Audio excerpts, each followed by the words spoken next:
अस्सलाम वालेकुम, नमस्ते, सत श्री अकाल। कैसे हैं आप लोग? उम्मीद करती हूँ ठीक होंगे, खुश होंगे। मैं फजीका अली और आज आप लोगों के लिए आई हूँ एक बहुत ही लेटेस्ट वीडियो। सो स्टार्ट करते हैं अपनी वीडियो को without wasting any time. So let's start. Okay guys, video का टाइटल है India's top gamers meet PM Modi या मोन एफटी नमो। सो स्टार्ट करते हैं वीडियो को। 2 दिन पहले सुनने को आया कि हमें मोदी जी से मिलने का मौका मिल रहा है। बड़ी बात है भाई। नमन Mathur, Too fast, too much has happened. Animesh Agarwal, ये तो मुझे भी यकीन नहीं हो रहा है, सच्ची बताओ तो कि मैं यहाँ हूँ। Excitement too much. Anshu Bisht, वो एक्साइटमेंट अंदर रखना है ना, वो बहुत मुश्किल था मेरे लिए। गणेश गंगाधर, देख के ऐसा लगा कि हमारे जो ड्रीम्स थे वो रियलिटी में बदल गए। तीर्थ मेहता, आई थिंक ये वंस इन अ लाइफ वाला एक चीज़ हो गया जो मैं आई थिंक कभी नहीं भूल पाऊंगी। पायल धारे, He is a global leader. Getting to meet him is insane. Mithilesh पतांकर। अच्छा, सिर्फ एक ही लड़की है? बहुत नाइंसाफी है। But that moment जब बस वो आ रहे हैं, meet PM Narendra Modi. that was like heart beat stop हो जाने वाला मोमेंट था वो।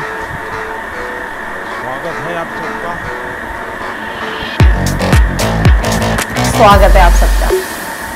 Once he came and sat in front of us, I'm sure सब लोग wonder कर रहे थे, wait, is this same person? जो हम टीवी पे देखते हैं? जब सामने बैठे थे तभी भी धक धक हो रहा था बहुत। बहुत आला। आप लोग एक दूसरे को कोई मिलते हैं या पहली बार मिले? नहीं मिलते हैं हम लोग। मिलते रहते हैं। मतलब आप लोगों का पुराना कारोबार। जब आपको ये सूचना मिली होगी तो क्या लगा आपको? इस मोमेंट तक यकीन नहीं हो रहा था कि ये कुछ होने जा रहा है ऐसा। खुशी, पहले मिलेंगे फिर ही हम लोग सेलिब्रेट करेंगे क्योंकि मालूम नहीं कैसे कब हाँ, ऐसा आजकल तो फेक की दुनिया। सर अभी भी नहीं लग रहा है कि आप सामने हैं। अच्छा, होने दीजिए। मेरिट भी। यकीन नहीं हुआ पहली बात क्योंकि आपने बुलाया तो सर एक बार लगा कि जो आपसे बात करने का मौका मिलेगा डेफिनेटली हम लोग फ्रंट फुट में आ जाएंगे और हमारा जो सबका एक गोल है ना वो आज वैलिडेट हो गया सर। वो गेमिंग की जीत हो गई सर, आप बुलाए वो आज इंडस्ट्री जीत गई। जो थोड़े दिन पहले नेशनल क्रिएटर अवार्ड हुआ था, इवन उस टाइम को भी हमें यही लगा था कि फाइनली इतने सालों के बाद ऐसे लग रहा है कि क्रिएटर्स गवर्नमेंट इज रिकग्नाइजिंग हमारी क्रिएटिविटी। जो हम यूट्यूब पे करते जो हमें लगता था कि हाँ हमारी लोग देख रहे हैं, फैंस देख रहे हैं, यही हो रहा है, बट आप लोगों ने उस क्रिएटिविटी वाले अवार्ड में भी अप्लाई किया था? मैं तो गया नहीं सर, हम तो बिल्कुल आपके इतने दूर बैठे थे टाइम पे उससे भी यकीन नहीं हो रहा था।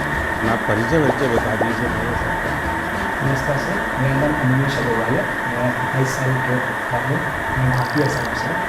मैं बहुत ही यंग एज में पढ़ाई कर रहा था जब मैं सीए का। कोई इंग्लिश में पढ़ाई करता है? जी सर, वही मतलब कंपेयर टू कि अभी भी 28 साल का ही मैं खुद को यंग ही मानता हूँ, तो मैं और यंग की बात कर रहा हूँ।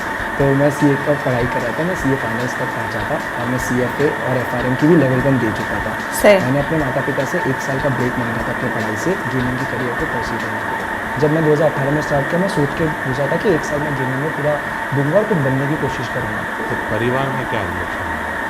सर क्योंकि मैंने पढ़ाई करके रखी थी, मेरे पास बैकअप बहुत स्ट्रॉन्ग था कि गेमिंग में कुछ नहीं कर पाता, मैं वापस जाके पढ़ाई कंटिन्यू कर पाता, तो इसलिए माता पिता ने हमेशा सपोर्ट किया इस चीज़ को। और फिर मेरा बड़ी बात है। यही है कि मैं गेमिंग को इंडिया में आगे बढ़ाऊँ और सबको जो भी युवा फॉलो कर रहे हैं, हम सभी को के बड़े बड़े इन्फ्लुएंसर्स को उनको करेक्ट डायरेक्शन दिखाई, गेमिंग से अच्छा बिल्कुल यही होना चाहिए और उसी की तरफ काम आगे करने की कोशिश चल रही है सर। मुसीबत ये हो जाएगी कि जब भी आप कोई ठग बोलेगा किसी को भी आप दिखाई देंगे और कोई आपको देखेगा तो कहेगा यार ये तो अच्छे इंसान है, उसको ठग कैसे बोलेगा? सर वो चीज़, लेकिन एक भी बच्चे की गेमिंग में थोड़ा नाम बना लिया तो गेमिंग वाले लोग अब ठग से अच्छे नज़र से मुझे देख रहे हैं। अक्सर ठग करेगा। हाँ, और मैं दुनिया एकदम भी ठग ही नहीं कर रहा सर। मेरा नाम अंशु बिष्ट है। वैसे मेरा गेमिंग नाम गेमर फ्लीट है सर। मैं आता हूँ हल्द्वानी नैनीताल उत्तराखंड से। तो मैं सर वैसे लोअर मिडिल क्लास फैमिली से आता हूँ। मेरे पापा एक प्राइवेट स्कूल में 30 साल तक उन्होंने बस कंडक्टरी करी थी ताकि मैं और मेरी दीदी को वो स्कूल में पढ़ा सकें। बड़ी बात। मैंने थोड़े ट्यूशन्स पढ़ाने स्टार्ट करे बच्चों को, 1-2 जॉब्स ले ली, फिर अपना खुद का कंप्यूटर बनाया। एक सर आर्थिक स्थिति इतनी अच्छी नहीं थी तो उनका बनता है कि ऐसे सोचना है कि आप समझ रहे हैं कि आपका बच्चा बस कंप्यूटर में बैठ के चिल्ला रहा है दिन भर, क्योंकि सर थोड़ा होता है कि मतलब चिल्लाना इन द सेंस कि मतलब खुश होना कि तभी लोग देखते तो खुश होते हैं ना कि अरे वाह इसको कितना मज़ा आ रहा है, तो नहीं मज़ा आता यानी आपको एक्टिंग भी करनी पड़ती है थोड़ी बहुत ताकि viewers A little bit. करनी तो पड़ती है सर। सबसे बड़ा ब्रेक थ्रू क्या है आपको इंडिया में?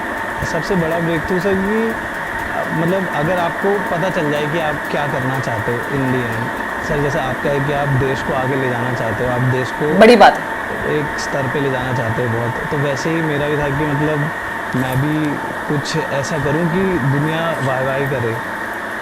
मेरा नाम नमन माथुर है और लोग मुझे मॉर्टल के नाम से जानते हैं। मॉर्टल। मैं पला बड़ा मुंबई में ही हूँ, नवी मुंबई में। और जब मैं 4 साल का था मेरे पापा गुजर गए थे। मम्मी ने मुझे और मेरे बड़े भाई को नमन मोटर। उन्होंने टिफ़िन सर्विस किया, सब माथुर। किया। और 2015 में मोबाइल आ गया था हाथ में, तब तो शुरू किया था खेलना। पहले तो स्कूल कॉलेज में दोस्तों से बातें करते करते पता चला होगा। मैं गेमिंग में तो खुद से वो यूट्यूब देख के आया, मैंने उल्टा दोस्तों में फैला दिया था कि खेलो मेरे साथ। मैं बीमार हूँ तुम भी हो गया। बस 2015 से लेकर 18 तक, जब तक मेरा बीकॉम पूरा कंप्लीट हुआ, उतने में मैंने ये फिगर आउट किया कि ये जितने भी फॉरेन यूट्यूबर हैं हम जिन्हें देख रहे हैं, उनके कमेंट सेक्शन में सारे इंडियन, यानी ये सब जो दुनिया भर के अच्छे अच्छे खिलाड़ी हैं सारे कमेंट करने वाले इंडियंस हैं। मेजॉरिटी में तो जो दिखते थे इंडियंस ही दिखते थे। और मैंने सोचा कि क्यों ना मैं ऐसा कोई वीडियो बनाऊँ उनसे इंस्पिरेशन लेकर और अपलोड करूँ। तो मैंने वो वीडियो 2018 में अपलोड किया और वो इंस्टेंटली वही वीडियो जो उस सोच से बना था वायरल है। उसके बाद मैंने स्पोर्ट्स में रिप्रेजेंट किया इंडिया को, इंग्लिश से मिला 2018 में। मैंने कंपनी भी शुरू की थी, मुझसे किया। इमॉर्टल नाम कैसे रखना है? भारत में तो लोग इमॉर्टल की बात करते हैं, लोग सब जगह मैं देख रहा हूँ इमॉर्टल नाम रखें, तो मैंने बस उल्टा। नया कर इमॉर्टल कर दिया उसको। मेरा नाम पायल खैर है, सब लोग पायल गेमिंग के नाम से जानते हैं। मैंने इन सब के बाद स्टार्ट किया और मैंने सोचा नहीं था कि मैं इंडिया की लीडिंग फीमेल क्रिएटर बनूँगी। मैं बहुत ही छोटे गांव से हूँ, मैं एमपी में छिंदवाड़ा तक की जगह, इंदौर के पास में है। अच्छा। तो मैं वहाँ की रहने वाली हूँ। मुझे गेमिंग में इंटरेस्ट था बट घर पे फैसिलिटीज़ नहीं थी। 12th तक भी हमारे पास घर पे फ़ोन नहीं था खुद का, तो गेमिंग में थोड़ा थोड़ा इधर उधर देखते रहते थे, या दोस्त के जो भाई वगैरह है वो कैफेज जाते थे गेम खेलने, तो वहाँ से थोड़ा बहुत नॉलेज आया कि गेमिंग भी कुछ होता है। तभी के टाइम पे यूट्यूब पे गेमिंग पॉपुलर होने लगी थी इंडिया में भी, तो मैंने सोचा कि क्यों ना मैं भी इसको एक ट्राई दूँ और लड़कियों को भी एक ऐसा ऑप्शन मिले कि इसमें भी आप करियर बना सकते हो। लड़कियों का इसमें आना कितना संभालना पड़ता है? तो सबसे बड़ी चीज़ यही है कि पेरेंट्स बहुत घबराते हैं कि बाहर जाके काम ना करें, एंड कई फैमिली में थोड़े रिस्ट्रिक्शंस भी होते हैं कि बच्चों को मौका नहीं दिया जाता, तो उनके लिए ये बहुत ही अच्छा स्टेबल करियर ऑप्शन है। एंड जब मैंने शुरू किया था तो मेरे पास भी 100-200 ऐसे लड़कियों के मैसेज आते हैं कि हमने आपको देख के स्टार्ट किया, तो सर थोड़ा घबरा रही हूँ। थोड़ी छाँट लीजिए फिर बात करते हैं। मेरा नाम मिथिलेश पाटनकर है, मेरा गेमर नेम मिथपैट है। मैंने जो ट्राई किया है कि मिथपैट। यूनिक कंटेंट देना है, आई थिंक इसी की वजह से लोग मुझे पसंद करते हैं। तो गेमिंग, एंटरटेनमेंट, मिमिक्री, ये सब जो मैं बनाता हूँ रेगुलर। सलाद।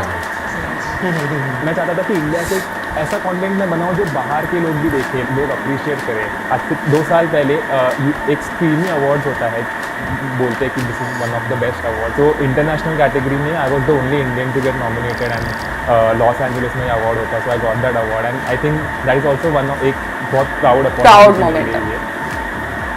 नमस्कार सर, मेरा नाम तीर्थ मेहता है, मैं भुज कच्छ गुजरात से हूँ और मैं 2014 से हार्टस्टोन नाम की एक गेम है उसमें compete कर रहा हूँ।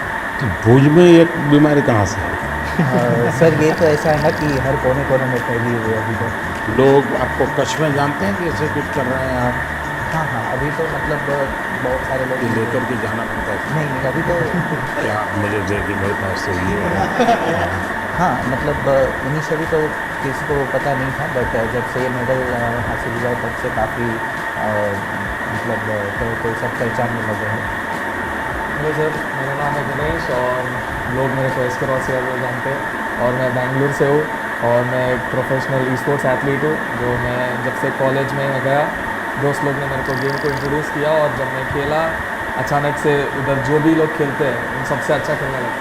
तो मेरे दिमाग में आया कि ये चीज़ मेरे को असली में मज़ा आता है करने में और इस पर मेरे को कुछ बड़ा करना है। मैं जब 17 ईयर ओल्ड था, मैं इंडिया को रिप्रेजेंट किया 2017 इंडोनेशिया इंडोनेशिया में। तो जब मेरा सक्सेस मिला और I could take the responsibility, मेरा माँ बाप का जो ड्रीम था घर बनाने का वो मैं कराया और दोनों को जॉब से रिटायर कराया। और अभी सब रिलेटिव्स बोलती मैं आई वाज लाइक धक्का हो रहा था पूरा कि क्या बात करूँ उनके सामने, बट आज जब मिला आई जस्ट लाइक जो भी मन में है, जो भी मेरा स्टोरी सब बोल दो। को जानता है वो सब बोल दिया मैं उनके सामने। एक साथ आप लोग कितने घंटे खेलते हैं कंटिन्यू? मेरा भी यही सवाल था। I think e sports athlete जो होते हैं वो दिन के 6 से 7 घंटे प्रैक्टिस के देंगे, क्योंकि वो उनकी पूरी रूटीन होती है। वो दिन में उठने का समय, गेम का समय, डाइट, सब कुछ होता है। कंटेंट क्रिएटर्स का सर अगर मैं बताऊँ तो आई थिंक सब लोग ऐसे होते हैं कि दिन में 12 घंटे सिर्फ सोच ही रहे हैं, और फिर हो सकता है वीडियो बनाने में वो 2 घंटे ही बन गए या फिर वो 10 दिन तक नहीं बने। हमारे देश में क्रिएटिव की दृष्टि से गेम की दुनिया में कंट्रीब्यूशन पिछले 2 साल में जो कंटेंट बन रहा है इंडिया में यूट्यूब पे वो बहुत नेक्स्ट लेवल बन रहा है। ऑफकोर्स लोगों के पास फ़ोन्स आ गए हैं, सबके पास अभी इंटरनेट एक्सेस आ गया, तो हम लोग ऐसा नया नया कंटेंट देख रहे हैं इंडिया में जो आई थिंक वर्ल्ड में किसी ने बनाया नहीं है। बड़ी बात है। इंडिया में इतना सस्ता है, इतना मतलब अच्छा है। इवन फॉर एग्जाम्पल अगर गेमिंग बात में तो एग्जाम्पल यूपीआई भी ऑल्सो सिस्टम जो बाहर इतना अच्छा नहीं है, मतलब वो सिस्टम नहीं जो इंडिया में इसका ब्लेसिंग। गेमिंग की दुनिया में आज करोड़ों बच्चे हैं, उनको ये मालूम है कि हमारे यहाँ इंटरनेट इतना सस्ता है, उसी के कारण उनके लिए अपॉर्चुनिटी बनी है। पता है बिल्कुल सर, मैं तो खुद ही मानता हूँ सर कि पूछोगे ना वो सबसे पहले बोलेगा फ्री इंटरनेट। आगे जो भी बैठा है हम सब हमारी शुरुआत ही ऐसी हुई है सर। जिस तरह से free internet, cheapest internet I think India के टॉप 5 चीपेस्ट कंट्रीज में आते हैं। तो सर आज के दिन भारत में 15,000 गेम डेवलपर्स कहे जाते हैं, 1400-1500 से ज़्यादा गेम स्टूडियोज हैं। सर वैसे तो भारत में अगर आप देखो जो गेमिंग है 5 से 6 साल पहले ही बूम होनी शुरू हुई। 2019 में आई थिंक मैं बोलता हूँ कि गेमिंग काफ़ी स्पीड पकड़ी, रफ्तार पकड़ा, और 2000 मेरे आने के बाद जी एक ऐसी घटना 100% बताइए किसी के साथ आपको गेमिंग के दरमियान कुछ आपने कहा वो स्पार्क कर दिया, ऐसा कोई याद आता है? मेरे तो लाइव चैट में आया था, एक लड़का बोला था कि मेरा ब्रेकअप हो गया, तो मैंने बोला था कोई बात नहीं, तेरा भाई तेरे साथ है। देखिए मान लीजिए कि मैं एक बिल्कुल स्टूडेंट हूँ और मुझे कुछ मालूम नहीं गेमिंग सही। है गेमिंग की दुनिया क्या है, परसेप्शन का ही मुझे पता है कि ये बच्चे टाइम खराब करते हैं, दिन भर उसी में बैठे रहते हैं। मुझे याद है मैं परीक्षा पे चर्चा कर रहा था, तो मैंने ऐसे कहा कि ये कुछ बच्चे ने मुझे उलट पूछा, मैं कहता तो ये पबजी वाला लगता है, ये पबजी वाला है। वो तो मोमेंट था जब आपने ये पबजी वाला है बोला था, तो मैं उस समय पबजी में पूरी रिप्रेजेंट कर रहा था इंडिया को, और मेरे रिलेटिव्स तब मेरे को ऐसे मम्मी को कॉल करके बोल रहे थे कि ये नमन को बोला था क्या जी। तब मैं इतने उस रिप्रेजेंट कर रहा था, तो वो सबको पता था, तो कहीं आपने मुझे तो नहीं बोला, ये डाउट आ गया सबको। ये एक ऐसा क्षेत्र है कि अननोन है। ऐसी स्थिति में क्या आप लोगों को क्या अनुभव आता है जब बच्चों से बात करते हैं, उनके परिवार से बात करते हैं? कोई तो माँ बाप ये था कि तुम बंद करो, मेरे बच्चे को बिगाड़ रहे हो। हाँ, ऐसे बहुत सारे लोग हैं। पेरेंट्स बनते हैं, हमें पेरेंट्स यही बोलते हैं कि हमारे बच्चों को बोलो कि पढ़ाई करे, सिर्फ आपके वीडियोस देखते रहते हैं। तो मैं अच्छा वही फिर वो काम भी आप ही को कहते हैं? बहुत सारा न्यूज़ में देखा है कि पेरेंट्स का क्रेडिट कार्ड यूज़ करके बच्चों ने गेम्स में इन गेम पैसे होते हैं वो लिए हैं, वो चीज़ बहुत बड़ी न्यूज़ हो जाती है। उससे क्या होता है कि फिर हमें भी अफेक्ट हो जाता है। राइट नाउ मेरा एक ही गोल है कि अगर किसी बच्चे को भी ई स्पोर्ट्स एथलीट बनना है या बहुत स्किल लेवल पे टॉप लेवल पे खेलना है, उनको मैं कैसे गाइड करूँ, उसका पेरेंट्स को मैं कैसे गाइड करूँ, बिकॉज ये अवेयरनेस बहुत कम लोग के पास है। घर में ऐसा लगता है कि जैसे स्पोर्ट्स एक एक्टिविटी जरूरी है या डांसिंग सीखना, माँ बाप जहाँ तक बच्चे को आना सीखते हैं वो भी एक व्यक्तित्व के विकास का एक हिस्सा है, लेकिन ऐसी चीज़ों को प्रतिष्ठा मिलने में सदियों की एक पुरुषार्थ है। अगर देखी जाए हमारा देश स्पोर्ट्स में हमेशा बहुत आगे है। आज के दिन भारत का one of the most popular sport cricket है, पर अगर 1983 वाली वर्ल्ड कप नहीं जीती तो मे बी सब लोग उतना क्रिकेट में नहीं जाते, और अगर मे बी देश में सचिन तेंदुलकर जैसे बड़े नाम नहीं आते तो सब लोग वो बनना नहीं चाहते। सर गेमिंग 5-6 साल पहले ही शुरू हुआ, और आज काफ़ी लोग हैं इंडस्ट्री में, कम्युनिटी में हमारे जैसे गेमर जिन्होंने भारत को रिप्रेजेंट करके नाम कमाया। तो सर आई थिंक आज कोई गेमिंग के लिए अगर ये पूछे कि ये क्यों करना है, तो मैं उनको ये जवाब देता हूँ कि इसको आप साइड हसल रखें। जो लोग सोचते हैं अनऑर्थोडॉक्स है, बेकार चीज़ है, टाइम वेस्ट कर रहे हैं लोग अपना, उसको करके आप प्राइम मिनिस्टर मिनिस्टर, अभी हम लोग प्राइम मिनिस्टर सर की रेजिडेंस में, तो वहाँ तक जाके उनसे बैठ के एक राउंड टेबल में बैठ के उनसे बातें कर सकते हैं, तो वो बहुत अनरियल था। और फॉर श्योर लोग अब गेमिंग को एक अलग नज़रिए से देखेंगे कि हाँ ये भी कुछ है देखेंगे। और इसमें भी कुछ करा जा सकता है। As a Profession। मैं कहूँगा कि ये मेन इम्पोर्टेंट चीज़ जो पीएम सर ने मेंशन की कि डाउन द लाइन ग्रो करना है एक इंडस्ट्री को, तो उसमें एक पेरेंट्स का इन्वॉल्वमेंट बहुत ज़रूरी है। उनका वही पेरेंटल एडवाइस, पेरेंट्स की सपोर्ट करना वो एक बहुत इम्पोर्टेंट फैक्टर है। आपकी दृष्टि से मुझे बताने जैसी कोई चीज़ आपको लगता है, तो आपको कुछ मन में प्रश्न है तो आप क्या कोई रेगुलेटरी बॉडी हो सकती है? रेगुलेट शब्द ठीक नहीं होगा, वरना सरकार का स्वभाव होता है हर चीज़ में हाथ डालना। सरकार का मूल नेचर अब दो चीज़ें हैं, या तो आप उनको दबाने की कोशिश करें या तो कानूनी सारे बंधन लगा करके दबाएं। दूसरा है चीज़ को समझ करके हमारे देश की रिक्वायरमेंट के अनुसार उसको मॉडिफाई करें, उसको कुछ कानून नियम व्यवस्था के अंदर ढांचा बनाए, उसकी एक प्रतिष्ठा बढ़ जाए। अगर प्रतिष्ठा बढ़ जाती है तो फिर बुरा करने वालों को बहुत देर लगती।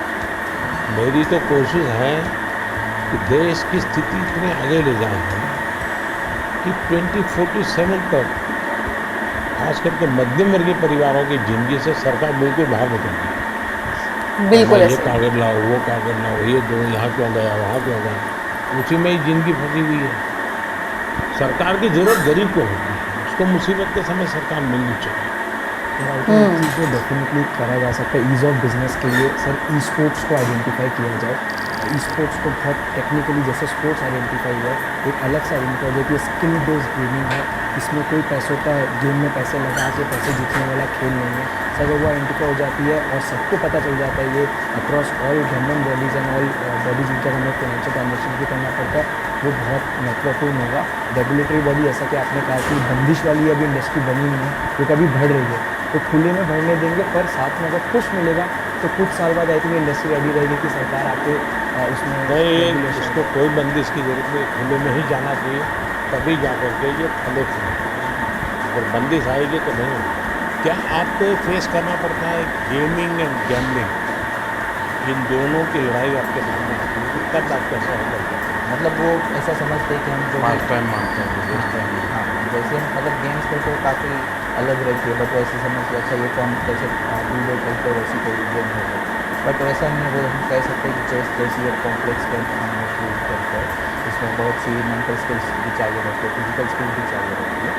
सर आरएनजी और स्किल बेस्ड गेम को बहुत हाई लेवल में डिफरेंशिएट करें।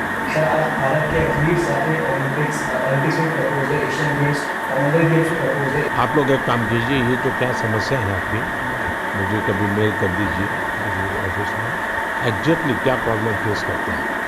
सर लाइक पेरेंट्स को जब उनके बच्चे लोग बोलते हैं कि गेमर बनना है, पेरेंट्स लोग को समझ में नहीं आता कि एक्चुअल गेमर क्या होता है, क्या करता है गेमिंग, मतलब गेमिंग क्या गैम्बलिंग भी समझ जाते हैं। तो इसके रिगार्डिंग मोदी जी बहुत अच्छा एक्सप्लेनेशन किया कि गेमिंग अलग होता है, गैम्बलिंग भी अलग होता है, और हमने भी बहुत सारे एक्सप्लेन किया।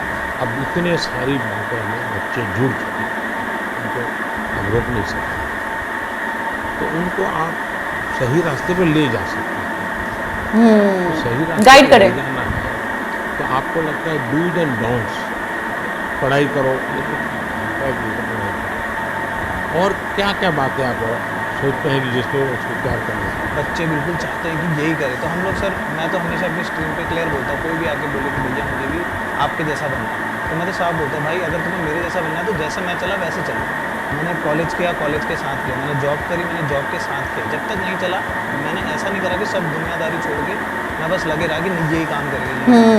आज के टाइम पे गेमिंग और ई स्पोर्ट्स मतलब उसमें दो कैटेगरी आती है। जैसे ई स्पोर्ट्स में आप कम्पीट करते हो और कंटेंट क्रिएशन में ऐसा है कि हम गेम के अराउंड वीडियोस बना रहे हैं, उसमें चार दोस्त मिलके कुछ फन कर रहे हैं, तो वो लोग देखना पसंद करते हैं लाइव स्ट्रीम में। जो मैं समझ रहा हूँ आपकी बातों से, तीन स्टेज है।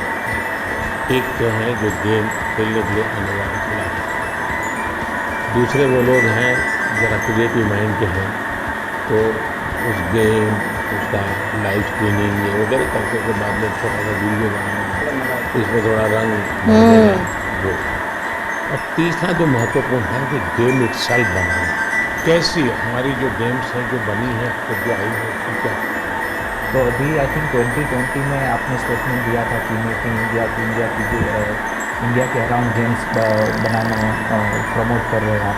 तो उसके बाद आई थिंक काफ़ी इम्प्रूवमेंट आया है उसमें, और जो वो पूरी इंडस्ट्री है उसमें भी काफ़ी स्कोप बढ़ा है। हिंदुस्तान की कौन सी थीम है जो लोगों को आकर्षित कर रही है, या आप लोगों को लगता है कि ये क्लिक कर सकते हैं? क्योंकि जो वेस्टर्न वर्ल्ड की आती है उसमें तो मारो काटो दौड़ो भागो यही है। जैसे हमारे पंचतंत्र है, क्या कभी किसी ने उसमें माइंड अप्लाई किया?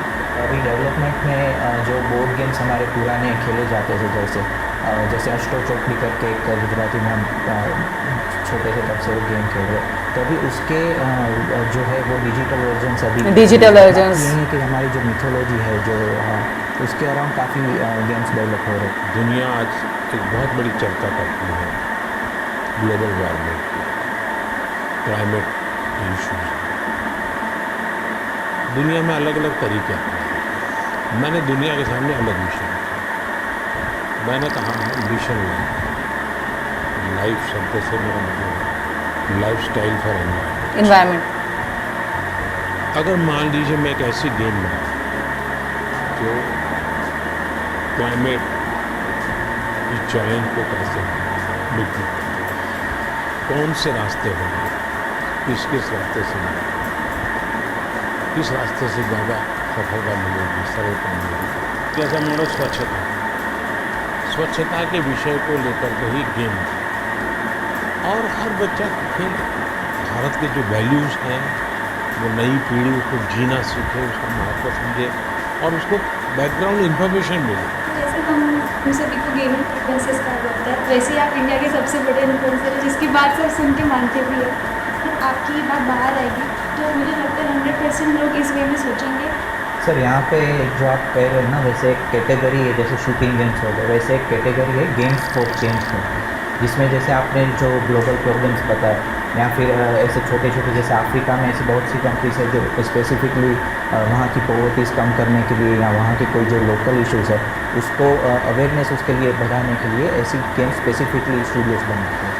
तो आई थिंक ऐसे गेम्स इंडियन स्टूडियोज़ भी कैचअप कर सकते हैं। मुझे विश्वास है कि बना आने सकते वाले हैं, बिल्कुल। 2-3 साल में तो ऐसे गेम्स आएंगे भी और वो आगे जाके पॉपुलर भी होंगे, जो कहेंगे हम कि सिर्फ इंडिया के भी नहीं बट ग्लोबल प्रॉब्लम्स को भी एड्रेस करेंगे। मुझे उनकी एक बात जो बहुत अच्छी लगी एंड शायद मैं भी उस चीज़ को बहुत ज़्यादा कैरी फॉरवर्ड करूँ, अपने ऑडियंस तक भी पहुँचाऊँ, ये रहेगा कि आप गेम डेवलपमेंट में घुसे, थोड़े से ऐसे गेम्स डेवलप करो जो हमारे कल्चर या इंडिया कल्चर, क्लाइमेट, हमारा क्लाइमेट या व्हाटएवर ज्योग्राफी, इन सब चीज़ों को देखकर ऐसे गेम्स बनाओ एंड उन चीज़ को हम लोग पुश करने की पूरी कोशिश करेंगे। तो I guess this is something that I would take from him. उन्होंने जो इन्वायरमेंट की ये चीज़ें बताई कि जो गेम डेवलपर्स हैं उनको इन्वायरमेंट पर फोकस करके इंडिया की ऐसी गेम बनाना चाहिए जिसमें इन्वायरमेंट और हमारे जो क्लीननेस है उसकी तरफ ध्यान दीजिए। आई थिंक वो मुझे बहुत ही अच्छा लगा। क्या ओपन सोर्स गेम का होता है कि गेम है उसमें दो जो और नहीं जोड़ दिए, दो स्टाफ किसी और नहीं जोड़ दिए, क्योंकि आप जो कहते हैं ना जिसकी उम्र कम होती है उसको जो मॉडल है उसको इमॉर्टल बनाना है, तो फिर हमें ओपन सोर्स करें, उसमें नई नई चीज़ों को जोड़ने के लिए उसको ओपन करें। तो हो सकता है कि मान लीजिए हमने हनुमान के कैरेक्टर के ऊपर कोई बनाया, तो लोगों का भी ओपन सोर्स है, आप हनुमान के नई नई चीज़ें लेके आएंगे, तो हो सकता है वो हाँ सर, बहुत अब सारे देखिए ये ऐड ऑन करें। टीवी सीरियल जैसा काम है, मतलब टीवी सीरियल को एंड ही नहीं है। उसका नई नई कुछ चीज़ जोड़ते जाते हैं। सर हम लोग ने वैसे Generation to generation। ये सोच कर रखा था कि आपको हम लोग इतना कुछ सीखा है, आपको हम लोग गेमिंग का थोड़ा डिक्शनरी आपको सिखाना चाह रहे थे। तो सर एक गेम है जो मुफ्त आप समझा रहे, हम लोग क्या करेंगे सर? बेसिकली सर गेमिंग में कैसे होता है कि हम लोग मैच के अंदर बिजी रहते हैं, तो हम लोग ज़्यादा बातचीत नहीं कर सकते सर, तो हम लोग ना टर्म यूज़ करते हैं, जिससे क्या होता है कि एक दूसरे के साथ हम लोग कम्युनिकेट कर सके ईजीली। हर एक अपने टर्मिनोलॉजी में, आप देखिए सरकार में जाइए तो सरकारी जो अधिकारी होंगे वो शॉर्ट फॉर्म में ही बोलेंगे, भारतीय जनता पार्टी वैसे ही शॉर्ट फॉर्म हो जाता है।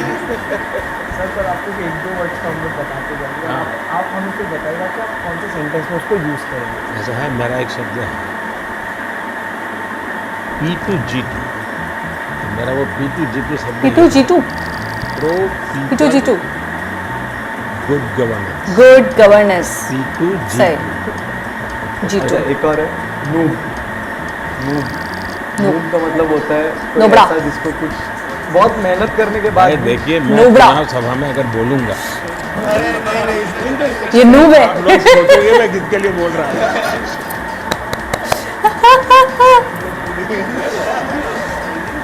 ये गलत हो जाएगा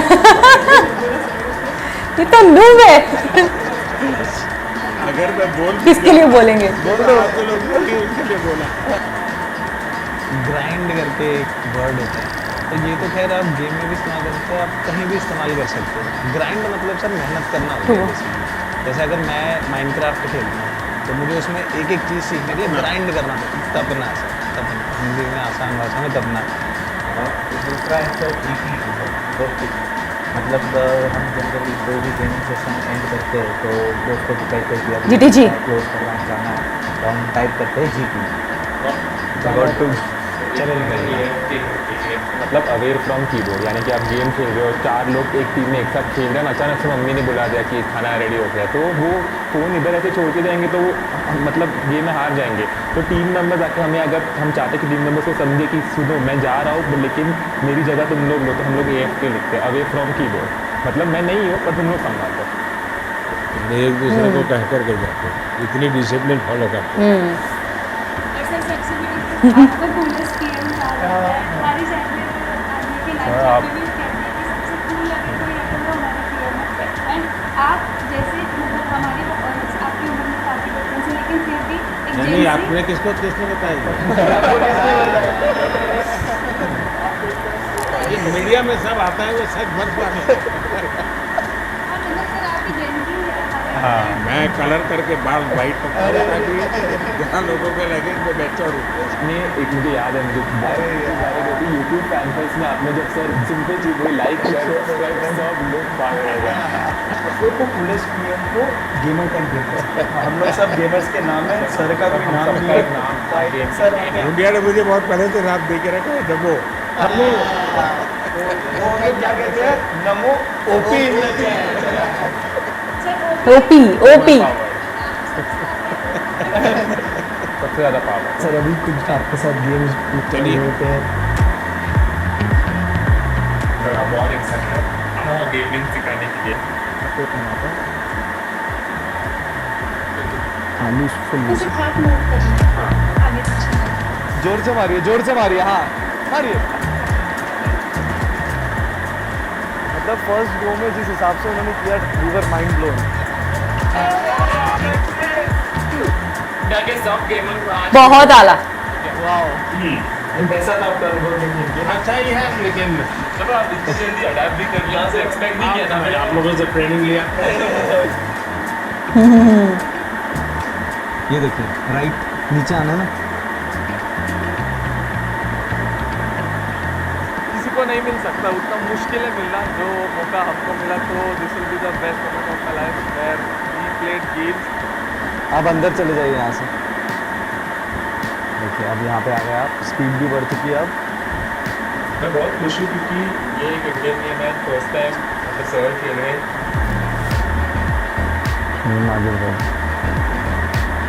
क्या बात है, पहुँच गए।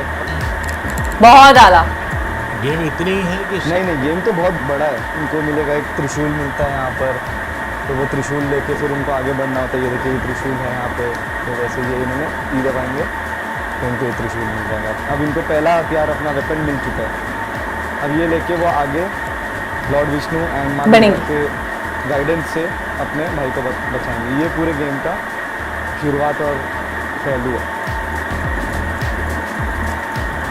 एक बात तो है, हम लोग इतने टाइम से इंस्पायर कर रहे हैं लोगों को गेमिंग करने के लिए, आज आपने हमारे जितना इंस्पायर एक दिन में कर दिया। मैंने आप लोगों का कितना समय कुछ ही जाता होगा इसमें देख। टाइम में सर आपको कैसा लगा आज गेमर्स से बात करके?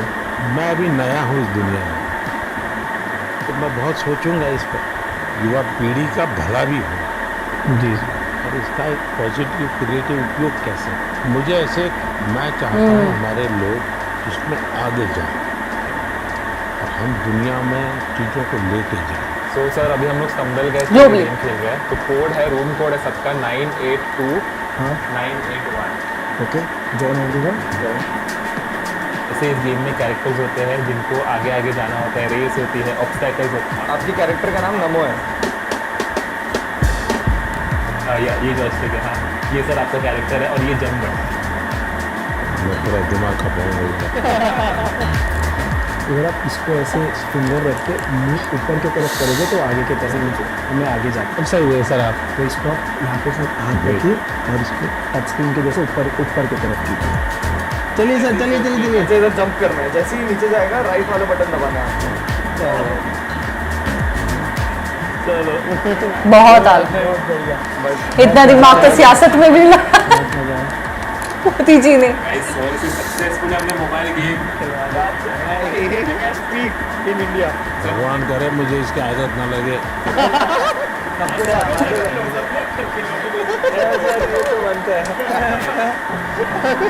हम लोग कुछ चीज़ें लाए थे आपको साइन कराने के लिए जो हमारे गेमिंग से जुड़े। आप 2 मिनट विराजमान हो जाते थे टेबल पे। फॉर श्योर नमो। नमो अपी। आप लोग एक काम शुरू कीजिए, हर एक को कहिए कि खुद की सिग्नेचर अपनी मातृभाषा में। लोग अब गेमिंग को एक अलग नज़रिए से देखें कि हाँ ये भी कुछ है और इसमें भी कुछ करा जा सकता है। ये करा दीजिएगा। अच्छा इसको पहनोगे? शाबाश। Thank you sir, thank you.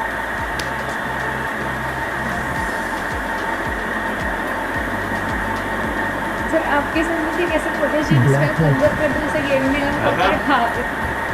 चलिए। I think Indian gaming peaked today.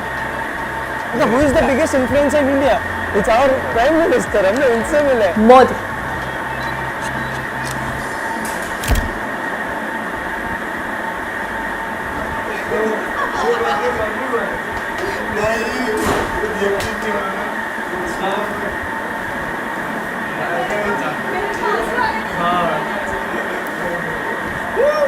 मजा आ गया। So much fun. Mummy papa तुम्हारा बेटा मोदी जी के साथ मिल गया है।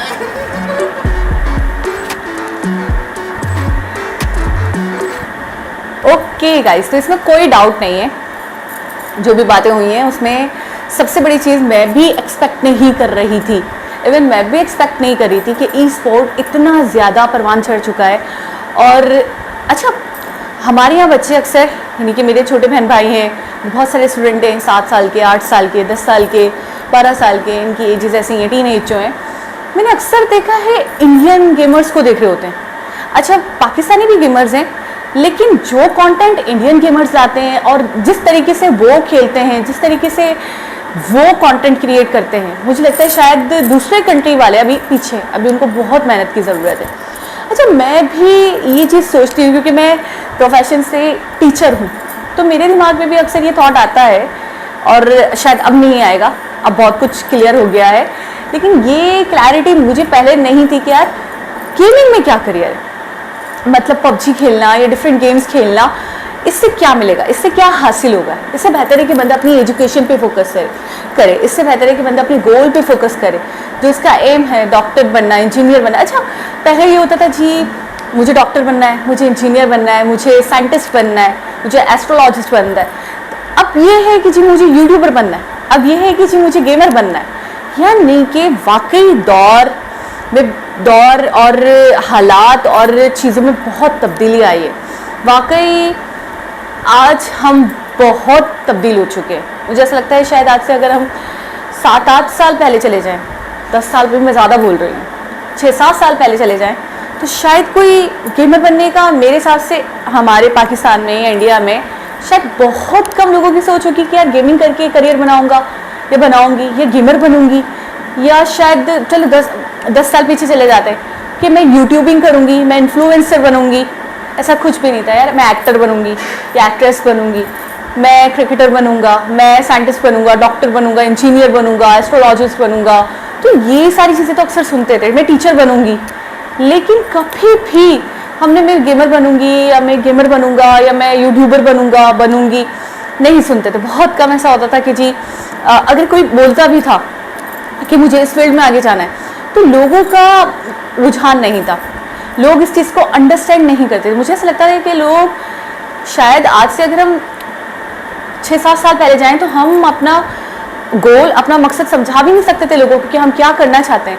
तो मैं वाकई हैरान हूँ कि इंडिया ने कितनी तेज़ी से तरक्की करी है इस फील्ड में भी, यानी कि इतने बड़े बड़े गेमर्स, अच्छा मैं नाम नहीं लेना चाहूँगी, लेकिन ऐसे ऐसे गेमर्स भी हैं कि शायद हमारे जो यंगस्टर्स हैं, शायद कोई एक आधा भी हो वो बच्चा, एक आधा भी हो हमारा यंगस्टर या बच्चा कि जो उन गेमर्स को नहीं जानता, जो बहुत पॉपुलर है, जिनके बहुत नाम है। और मैं अपने छोटे भाई का ही बताती हूँ, पूरा पूरा दिन वो गेमिंग करता है, पूरा पूरा दिन वो गेम्स खेलता है और देखता है, वीडियोस देखता है। वो देखते हैं ना आप, वॉइस ओवर की वीडियोस होती हैं और गेम खेल रहा है, और वो इस तरीके की वीडियोस देखता है। 1-2 गेमर्स हैं जिनको मैं वाकई उसके थ्रू जानने लग गई हूँ, उनकी इतनी सारी वीडियोज़ मैंने देखी है और वाकई मैं हैरान होती हूँ नॉन स्टॉप। अच्छा ये कोई भी काम, मैं कहूँगी कोई भी काम आसान नहीं है। अगर कोई कहे यार गेमिंग आसान है तो मैं कहूँगी नहीं, इसके लिए भी बहुत स्किल्स, अच्छा इसके लिए तो मुझे ऐसा लगता है शायद पहले से ही बहुत टैलेंटेड होना ज़रूरी है, पहले से ही स्किल्स होना आपके अंदर ज़रूरी है कुदरती तौर पे, ठीक है। क्योंकि अगर 10 लोग गेम खेल रहे हैं तो 10 एक तरीके से नहीं खेलेंगे, 10 का टैलेंट एक जैसा नहीं होगा। कोई बहुत अच्छा खेलेगा, कोई नॉर्मल खेलेगा, कोई बहुत बदतर खेलेगा लाइक मी तो ये भी मुझे ऐसा लगता है कि ये सलाहियत भी अल्लाह की तरफ से होती है, सलाहियत भी रब की तरफ से होती है कि जो अपना करियर बनाते थे, बड़े बड़े नाम जिन्होंने बनाए, जिन्होंने वाकई इंडिया को रिप्रेजेंट किया, अपने मुल्क को रिप्रेजेंट किया है, तो वाकई मैं सच कहूँगी कि उनमें टैलेंट था, उनमें खुदादाद सलाहियत थी। नहीं, हर किसी की बस की बात नहीं है ये गेमिंग भी, क्योंकि इसमें मैंने देखा है मेंटली तौर पे बंदे को बहुत ज़्यादा उलझना पड़ता है, मेंटली तौर पे बंदे को बहुत ज़्यादा मतलब फोकस करना पड़ता है। एक आम इंसान के लिए मैं ये कहूँगी 6 से 7 घंटे अगर वो कह रहे हैं प्रैक्टिस करनी पड़ती है, ज़रूरी है, तो मैं ये कहूँगी ये तो बहुत टफ है। मुझसे कोई पूछे तो मैं बोलूँगी मेरे लिए तो बहुत टफ है, मैं 6 से 7 घंटे कैसे करूँगी, कैसे कर सकती हूँ, मेरा तो दिमाग फटने को तैयार हो जाएगा। और मोदी जी वाकई जो नहीं खेलता, जो नहीं करता, जो इन चीज़ों में इतना इन्वॉल्व नहीं है, उसके लिए बहुत टिपिकल और बहुत मुश्किल सच में। अच्छा हम अपने बच्चों को कहते हैं अक्सर, आज के बाद मैं तो नहीं बोलूँगी अपने यंगस्टर्स को, अपने इर्द गिर्द के बच्चों को, लेकिन वाकई हम अपने बच्चों को गेमिंग से रोकते हैं, वाकई हम अपने बच्चों को वीडियोज़ से, व्लॉगिंग से और यूट्यूबिंग से रोकते हैं, ठीक है। हमारे बच्चे अगर इन चीज़ों की तरफ लगते हैं, गेम्स देख रहे होते हैं, 2-4 वीडियोस देख रहे होते हैं, पैट्स की वीडियोस देख रहे हैं, या ऐसी वैसी कोई भी व्लॉगिंग की वीडियो, होम व्लॉग्स देख रहे हैं, हम कहते हैं क्या बेकार की चीज़ें तुम लोग देख रहे हो, या क्या गेमिंग की वीडियोस देख रहे हो, इससे क्या मिलेगा, इससे बेहतर है कि तुम लोग फोकस करो, पढ़ो। लेकिन वाकई अब मुझे लगता है कि मैं ये नहीं बोल सकती, क्योंकि वाकई इसमें भी करियर है बंदे का, इसमें भी आप बहुत आगे जा सकते हो, इसमें भी आप अपने मुल्क का नाम रोशन कर सकते हो। जैसे क्रिकेट है, जैसे फुटबॉल है, जैसे वॉलीबॉल है, जैसे टेनिस है, तो इसी तरीके से इसी लेवल पर जाकर आप एक इंटरनेशनल लेवल पर जाकर आप जिस तरीके के मेडल्स, जिस तरीके के अवार्ड्स वो लोग दिखा रहे थे, वाकई मेरी नॉलेज में ऐसी चीज़ें नहीं थी, मेरी वाकई सोच आज बदल गई, तब्दील हो गई इस हवाले से, इन चीज़ों के हवाले से, कि वाकई ई स्पोर्ट्स का भी बहुत बड़ा रोल है। ई स्पोर्ट्स में भी हमारी यंग जनरेशन को आना चाहिए, स्पेशली मैं बोलूँगी पाकिस्तान के बच्चों को। बहुत हमने तो मुझे ऐसा लगता है यूट्यूबिंग में हमने बहुत लेट स्टार्ट करी, दूसरे कंट्रीज़ बहुत आगे इन मामलात में, हम बहुत पीछे रह गए, क्योंकि हमारे यहाँ यूट्यूब पे बैन था काफ़ी सालों तक। उसके बाद हम बहुत लेट लतीफ़ में बहुत लेट आए इस तरफ, तो बहुत सारे नाम बन चुके थे, बहुत सारे लोगों ने अपना करियर बना लिया था, उसके बाद फिर हमने उन्हें फॉलो किया और फिर हमने आगे बढ़ना शुरू किया। लेकिन इस मामले में मैं कहती हूँ एटलीस्ट हमें मार नहीं खानी चाहिए, इस मामले में हमारे बच्चों को आगे बढ़ना चाहिए, गेम को एक गेम की तरह लेकर नहीं छोड़ना चाहिए, बल्कि गेम को वाकई देखिए मोदी जी ने कितनी बड़ी बात करी है कि गेम को हम कल्चर, ठीक है, ज्योग्राफी, ठीक है, इस तरीके से इन्वायरमेंटल, वेदर, यानी कि नॉलेज के लिए हमारी आवाम को जिससे फ़ायदा हो, ऐसे गेम्स हो हम क्रिएट करें जिससे हमें पता चले कि वेदर के हवाले से हमें, यानी कि हमें वो मिले, नॉलेज मिले, इन्फॉर्मेशन मिले, या हम करें स्टेप टू स्टेप, क्योंकि गेम्स के अंदर स्टेप टू स्टेप बंदा कर रहा होता है, तो हमारे बच्चों को कितनी अवेयरनेस मिलेगी। ये चीज़ मुझे बहुत अच्छी लगी कि मोदी जी का हमेशा विजन बहुत ही अलग, यूनिक और स्पेशल होता है, और वाकई ओपी हैं मोदी जी, तो भाई इसमें कोई डाउट नहीं है कि मोदी जी बहुत प्रो हैं, मोदी जी अपने काम में बहुत प्रो हैं। और सबसे बड़ी बात ये है कि हर चीज़ को बहुत अच्छे से पिक करते हैं। मैंने एक चीज़ इनके अंदर और भी देखी, हर किसी को, यानी कि ये 7 लोग थे, और ऑलरेडी वीडियो बहुत लंबी थी, अब मैं सोच रही हूँ मैं बोलूँगी बहुत लंबी हो जाएगी, लेकिन मैं बोलूँगी क्योंकि मुझे बोलना है तो ये है कि अक्सर ऐसा होता है कि जैसे अगर आप एक कॉन्फ्रेंस करते हो या आप एक लोगों से मीटिंग करते हो और उसमें 7 से 8 लोग हैं, ठीक है, तो बहुत मुश्किल है कि आप सब पे फोकस कर पाओ, ठीक है।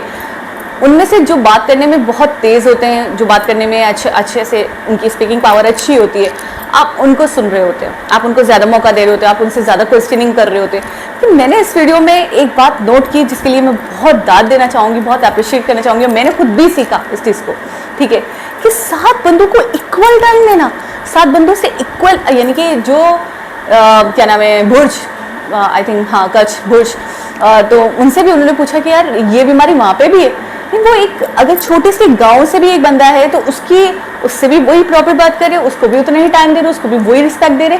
और एक बंदा जो बहुत अच्छा है बात करने में, जो नवी मुंबई से है फॉर सपोज, तो उसको भी उतना इक्वल टाइम दे रहे, उससे भी उतनी बात करे, और किसी के ऊपर से भी उनकी अटेंशन नहीं थी, यानी 7 के अंदर इक्वल अटेंशन उनकी बटी हुई थी। ये चीज़ मुझे बहुत हैरान करती है मोदी जी की, कि मोदी जी कैसे कर पाते हैं कि एक इंसान है, बंदा बशर है, उससे हो जाता है कि किसी को ज़्यादा टाइम, किसी को कम टाइम, किसी से बात की, किसी से नहीं की, ठीक है ना। लेकिन ये चीज़ मैं बहुत इसको अप्रिशिएट करूँगी कि वाकई अगर वो उनको बड़ा कहा जाता है तो उन्होंने अपना बड़ापन दिखाया, उनके अंदर ऐसी सलाहियतें हैं, ठीक है, जो हर वीडियो में मुझे एक नई चीज़, एक नई बात पता चलती है उनकी, क्योंकि मैं उन्हें बहुत ऑब्जर्व करती हूँ। तो अभी इस वीडियो में मैंने ये चीज़ ऑब्जर्व करी, अच्छा, बहुत फ्रेंडली, और बच्चों की तरह पूछते हैं यार, बच्चों की तरह, यानी कि आप इतनी बड़ी कंट्री के इतने बड़े पर्सन हो कि मतलब आप मिनिस्टर्स में मिनिस्टर हो, अगर मैं कहूँ गलत नहीं होगा, आप शायद मिलियंस में एक हो, ठीक है ना, लेकिन उसके बावजूद भी हम्बलनेस, प्यार, फ्रेंडली, कूलिंग, वाकई ये चीज़ बहुत ज़्यादा इंस्पायर करती है देखने वाले को। ये चीज़ बहुत, यानी कि बच्चों की तरह पूछना कि यार मुझे नॉलेज नहीं है, आप मुझे बताओ, इसके अंदर हम ऐसे चीज़ें और भी चीज़ें ला सकते हैं, अपना विजन देना। और उनका विजन इतना अच्छा था कि हर किसी को अच्छा लगा कि हाँ, ये भी हम कर सकते हैं, इसके अंदर हम मज़ीद तरक्की कर सकते हैं, मज़ीद आगे जा सकते हैं, हम मज़ीद दूसरे कंट्रीज से, तो जैसे उन्होंने बोला कि फॉरेन लेवल पर भी ऐसी गेमिंग देखने को नहीं मिलती, जो इंडियन क्रिएटर्स कंटेंट बना रहे हैं, या इंडियन गेमर्स जिस तरीके से कंटेंट लेकर आ रहे हैं, कि जिसमें क्रिएटिविटी भी है, जिसके अंदर टैलेंट है उनका, जिसके अंदर नित नई चीज़ें हैं। तो ये चीज़ मुझे बहुत अच्छी लगी। फिर बाकायदा उनको गेम खिलाया, फिर बाकायदा उन्होंने इन्जॉय किया, सबसे वही थम्स अप किया। बड़ी बात है भाई, बहुत बड़ी बात है, बहुत अच्छा लगा। और सब छोटे, एक हमारे यहाँ ऐसी चीज़ें देखने को नहीं मिलती। टू बी वेरी ऑनेस्ट, मैं बिल्कुल क्लियर बोलूँगी कि हमारे यहाँ ऐसी किस तरीके, कभी आपने नहीं देखा होगा कि गेमर जोन से इस तरीके की मीटिंग हुई हो। हाँ जी, सेल्फियाँ बन जाती हैं, हाँ जी, एक दावत हो जाती है, हाँ जी, बुला लेते हैं, हाँ जी, पिक्चर्स हो जाती हैं, हाँ जी, मीडिया में न्यूज़ चल जाती है, दैट्स इट। इस तरीके से बात करना, अपने थॉट्स, उनको समझना, खुद को समझाना, बहुत बड़ी चीज़ है ये चीज़ हमें देखने को नहीं मिलती, कि वाकई अपने लोगों को, अपनी यूथ को इतना मतलब रिस्पेक्ट देना, इतनी वैल्यू देना, इतनी इंपॉर्टेंस देना वाकई नहीं है, हर कंट्री में नहीं है। मैं तो ये कहूँगी हर कंट्री में नहीं है जो इंडिया में मुझे दिखती है। फिर मोदी जी की तरफ से अच्छा कह रहे थे मजाक में 2019 में यानी कि मेरे ही दौरे हुकूमत में ये भी हुआ है। तो वाकई ऐसा ये है कि यार बहुत सारे काम उनके दौरे हुकूमत में हुए हैं जो पहले कभी नहीं हुए, जो वाकई तारीख में पहली बार हुए। तो एक बहुत ही उम्दा वीडियो थी, एक बहुत ही इंटरेस्टिंग वीडियो थी, बहुत अच्छा लगा, बहुत नॉलेज मिली। मेरा दिमाग में मेरा नज़रिया, मेरी सोच को जिसने बदल के रख दिया कि बहुत बड़ी चीज़ है, बहुत अच्छी चीज़ है, लेकिन इसके नेगेटिव इम्पैक्ट्स भी हैं। हमें इसको पॉजिटिव इम्पैक्ट्स के साथ परवान चढ़ाना है, ये चीज़ मैं कहना चाहूँगी। इसके नेगेटिव इम्पैक्ट्स भी हैं, वो बच्चे जो 24 घंटे देख रहे हैं और कुछ नहीं कर रहे और पढ़ाई भी नहीं कर रहे, कुछ भी नहीं कर रहे। मैं बोलूँगी एक स्पेसिफिक टाइम होना चाहिए। जैसे उन्होंने कहा कि यार मैं पढ़ता भी था, मैं गेमिंग भी करता था, ठीक है, मैंने जॉब भी करी, मैंने गेमिंग भी, यानी इसको साइड में रखो। हाँ, जब ये कामयाब हो जाओ आप इसमें, यानी कि जब आपको लगे कि हाँ यार आपको वो अटेंशन मिल रही है लोगों की, हाँ लोग आपको पसंद कर रहे हैं, लोग आपके कंटेंट को पसंद कर रहे हैं, तो फिर आप स्किप करो और टोटली इस तरफ आओ। लेकिन इसको एक साथ में लेके चलो, यानी जॉब भी हो आपकी, एजुकेशन भी हो आपकी और गेमिंग भी हो आपकी। तो बहुत इंटरेस्टिंग वीडियो, दोबारा किसी और वीडियो के साथ आपसे मुलाकात होगी। जब तक अपना बहुत सारा ख्याल रखिए और आप हमारे चैनल वाओ फैक्ट 2.2 को सब्सक्राइब करना, वीडियो को लाइक करना, दूसरों के साथ शेयर करना और बेल आइकन को प्रेस करना बिल्कुल ना भूलें, ताकि आने वाली हर वीडियो का नोटिफिकेशन आपको टाइम टू टाइम मिलता रहे। सो अपना बहुत सारा ख्याल रखें। अल्लाह हाफिज़।